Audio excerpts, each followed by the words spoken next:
রাজু আর চম্পা আমার ছেলের birthday party আছে, তাতে তোমাদের কিন্তু আসা চাই। চম্পা হ্যাঁ বলে দিও, তাহলে ফ্রিতে খাবার খেতে পাবো। তোমরা রেডি থাকবে, আমি গাড়ি পাঠিয়ে দেবো। হ্যাঁ হ্যাঁ শিওর যাবো, মনে করে আসবে কিন্তু। রাজু দেখ তো কত তারিখ? আরে এই তো 2রা সেপ্টেম্বর, তার মানে কালকেই। হ্যাঁ কাল। চল এখন আমরা পেট ভরে খাবার খেয়ে নিই, তাহলে রাতে আর খাবো না। এটা তো দারুণ আইডিয়া, চল তাড়াতাড়ি শুরু কর। আরে কাল্লু এখনো কেন গাড়ি পাঠাচ্ছি না? চলে আসবে, এত চিন্তা করিস না। ঠিক আছে আয়, এখানে একটু বসি।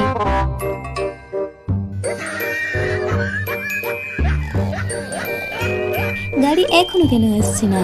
কার্ডটা দেখ তো, ডেটটা ঠিক আছে কিনা। ডেট তো ঠিকই আছে, সেপ্টেম্বরের 20।